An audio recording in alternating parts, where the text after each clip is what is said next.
લક્ષ્ય ન્યૂઝ, એક નજર, એક લક્ષ્ય. પાટણના શંખેશ્વરમાં જેડકો દ્વારા ખેડૂતના ખેતરમાં વીજ થાંભલા નાખવાની કામગીરી સામે લોકોમાં ભારે રોષ. પાટણ જિલ્લાના શંખેશ્વર તાલુકામાં જેડકો દ્વારા ખેડૂતોની જમીનોમાં વીજ થાંભલા નાખવાની કામગીરી સામે હવે ખેડૂતોમાં ભારે રોષ ફાટી નીકળ્યો છે. નાની ચંદુર, મેમણા સહિત 5 જેટલા ગામોના ખેડૂતો આજે પાટણ કલેક્ટર કચેરીએ પહોંચ્યા હતા અને સમગ્ર મામલે ઉગ્ર વિરોધ નોંધાવ્યો હતો.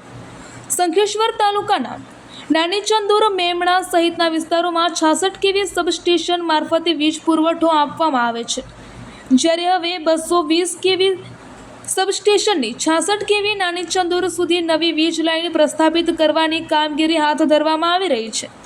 ખેડૂતોનો આક્ષેપ છે કે તેમની ખેતીની જમીનમાં તેમની મંજૂરી વગર જેડકો દ્વારા વીજ થાંભલા નાખવાની કામગીરી શરૂ કરવામાં આવી છે, જેના કારણે ખેતીને નુકસાન પહોંચવાની ભીતિ ઊભી થઈ રહી છે.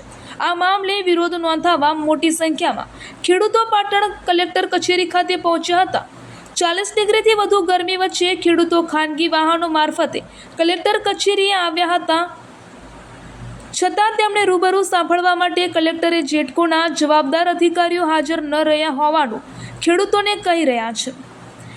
ખેડૂતોએ વધુમાં આક્ષેપ કર્યો છે કે તેમને આપવામાં આવેલી નોટિસ સહી વિનાની છે અને અધૂરી છે, જેના કારણે સમગ્ર પ્રક્રિયા સામે પણ સવાલો ઊભા થયા છે.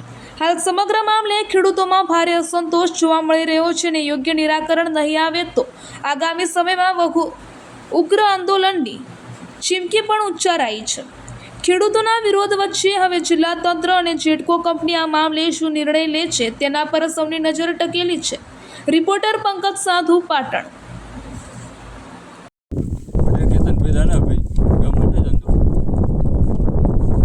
કલેક્ટરશ્રીએ કાલે નોટિસ આપી અને બોલાયેલા હતા જેડકો નાની ચંદુરથી બોલાઈ જતી માટે, પણ ત્યાં બોલાયા પછી કોઈ અધિકારીઓ હાજર હતા નહીં અને જેડકોના કોઈ અધિકારીઓ પણ અમારી સાથે કોઈ મિટિંગ કરતા નથી અને જે વળતરની વાતો હજુ કંઈ કરી જ નથી કે વળતર આપવાના, અને એમના અમને ત્યાં ધક્કા ખવડાવે